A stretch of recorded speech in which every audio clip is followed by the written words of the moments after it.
Au niveau de l'organisation de l'impunité, le rôle évidemment d'Ousmane Khouma, qui est notamment important comme conseiller juridique du président de la République dans l'organisation de la légitimation du troisième mandat, mais qui est aussi important, a un rôle cardinal dans la désignation des magistrats, pour s'assurer que les procureurs, que les juges n'enquêtent pas, et pour s'assurer que les enquêtes qui sont lancées n'aboutissent pas.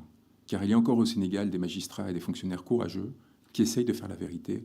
Mais ce que l'on a vu et ce qui a été établi, c'est que depuis mars 2021, aucun des événements, je dis bien aucun des événements qui sont constitutifs de crimes n'ont fait l'objet, sinon de poursuites, du moins de procédures étant arrivées à leur terme, plus de 26 mois après les faits, ce qui nous amène aujourd'hui à mettre en œuvre la présente saisine.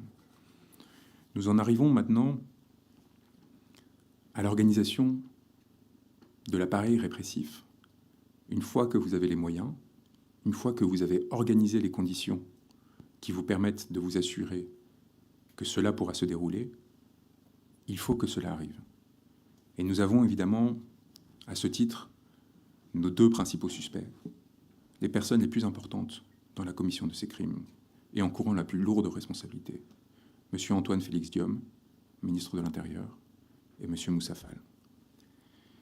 M. Antoine Félix Diome a joué un rôle important, d'abord comme magistrat, particulièrement bien utilisé par ce régime, afin de lui dégager la voie dans le cadre d'un certain nombre d'affaires sensibles, notamment l'affaire de Karim Wade et celle de Khalifa Sall, et ensuite comme ministre de l'Intérieur, nommé peu de temps avant les événements de mars 2021, il a joué donc, je disais, un rôle cardinal pour assurer au régime la possibilité de se perpétuer à tout prix au sein du pouvoir. Monsieur Antoine Félix Diome a tenté en mars 2021, comme entre les mois de mars 2023 à juin 2023, de prétendre que des forces occultes étaient responsables des crimes qui étaient commis au Sénégal. Cela, en soi, est constitutif d'une participation de crime à un crime contre l'humanité, pour la raison simple qu'il s'agit non seulement évidemment d'un mensonge, mais d'une tentative de légitimer et de masquer la commission de ces crimes. À ce seul titre, M. Diome, par ses mensonges répétés et par ses tentatives de faire disparaître des preuves ou de nier l'existence de crimes tout au long de ces périodes, est passible de poursuites. Mais M. Diome, évidemment, a eu un rôle bien plus important que celui-ci. Il a en fait été au cœur de la chaîne de commandement afin de s'assurer que les forces de police et de sécurité soient dirigées de façon à commettre ces crimes ou à les laisser commettre par des nervis. Il a en conséquence, notamment par le truchement de son pouvoir de nomination, cherché à obtenir la possibilité que des personnalités particulièrement violentes ou particulièrement prônes à autoriser, voire à commettre directement des violences, aient un rôle et une responsabilité au sein de la chaîne hiérarchique. Nous pensons évidemment à Seydou Bokar Yag, mais nous pensons aussi au directeur général de la police, qui était auparavant directeur général adjoint, qui était directeur général adjoint de la police nationale au moment des événements de mars 2021, et qui pourtant, malgré l'échec patent de cet épisode, a été promu le 21 avril 2021. Pourquoi l'a-t-il été? Était-ce parce que Ousmane Sy refusait de continuer son prédécesseur sur la voie qui était proposée par le régime? Cela, ce sera aux enquêteurs de le déterminer. Il y a évidemment Amadou Amadi Lam, directeur du groupement mobile d'intervention lors des événements de mars 2021. M. Ndiaga Diop, son successeur. Masserine Faye, commandant de la GMI de Dakar.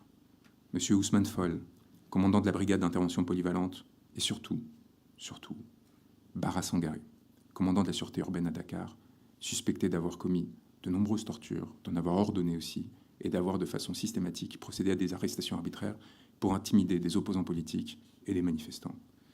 Ces individus, accompagnés notamment de Moudounga Kendiagne, qui a été directeur de la sécurité publique lors des événements de mars et avril 2021, et qui ensuite a été promu directeur adjoint de la police nationale, Ibrahima Diop, commissaire de police divisionnaire, directeur de la sécurité publique entre avril 2021 et aujourd'hui, que vous avez tous découvert lors d'une conférence de presse indécente il y a quelques semaines, où tentant de répondre aux informations que nous avions diffusées qui nous permettaient d'établir que celui-ci cherchait à se désolidariser du régime, a été poussé par Antoine Félix Diome dans cette conférence de presse ridicule, dans laquelle le régime a tenté d'attribuer l'organisation de crimes à des manifestants, alors que l'on a découvert que les nervis qui étaient montrés travaillaient directement avec les forces de l'ordre. Cette conférence de presse, organisée dans la précipitation, montre l'importance du travail qu'on est en train d'être mené, parce qu'elle a amené le régime à commettre une erreur fondamentale, à s'exposer, et du coup à être exposé par la presse internationale notamment, qui a démontré les mensonges qui avaient été énoncés. Au sein de la gendarmerie, nous avons aussi des responsables importants, et vous avez tous noté l'utilisation notamment d'enfants comme bouclier humain par les forces de sécurité. Cette utilisation est intervenue à de nombreux lieux sur le territoire de façon coordonnée le même jour, ce qui signifie qu'elle est la résultante d'une politique et non d'une déficience temporaire, ponctuelle, localisée d'une force de gendarmerie. Cette déficience, ce crime, a été commis par des gendarmes à chaque fois. Et donc la responsabilité de Moussa Fall, à ce seul titre, est engagée. Il est évident, en réalité, que la responsabilité de M. Moussa Fall est beaucoup plus importante. Nommé le 17 juin 2021, à la suite des événements de mars et avril 2021, celui-ci a évidemment joué un rôle fondamental dans les désignations qui, au sein de la gendarmerie nationale, ont permis la commission des crimes dont nous parlons.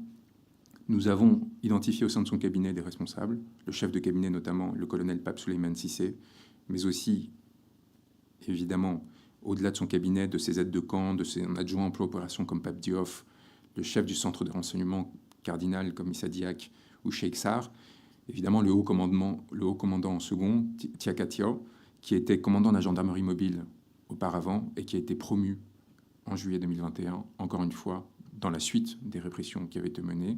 À ses côtés, que ce soit le général Daouda Diop, le lieutenant-colonel surtout, Abdoum Bengue, ou Maguette Mbaye, Aliou Ndiaye et Omar Ndoye, nous avons au sein de la gendarmerie un certain nombre de personnes identifiées, notamment dans les légions de Dakar et de Casamance, qui auront à répondre de leurs actes un jour ou l'autre, et dont je rappelle, encore une fois, qu'ils seront confrontés à des accusations qui sont imprescriptibles, et donc à n'importe quel moment, en cas de changement de régime ou à l'étranger, dont ils auront à répondre. La chaîne hiérarchique des forces de sécurité, c'est très bien. Mais on a vu que dès le moment où la Cour pénale internationale a commencé à devenir un sujet au Sénégal, il y a eu comme un mouvement de retrait de la part de ces forces de sécurité et de défense, qui ont compris les risques auxquels elles étaient confrontées et les conséquences qu'elles pouvaient endurer. Et nous avons vu une bascule progressive de l'exercice de cette force vers ce que l'on appelle des nervis. Nous avons exposé au sein de la présidence les principales personnes responsables de l'organisation de ces réseaux paramilitaires, en dehors de toute loi, qui coopèrent, contrairement à ce qui a été dit, de façon très serrée avec les forces de l'ordre. La présidence est le donneur d'ordre, mais l'organisateur principal se trouve évidemment au sein du siège du parti présidentiel, à l'APR. C'est là que se retrouvent les pick-up qui ont été achetés de différentes façons, afin de distribuer les nervis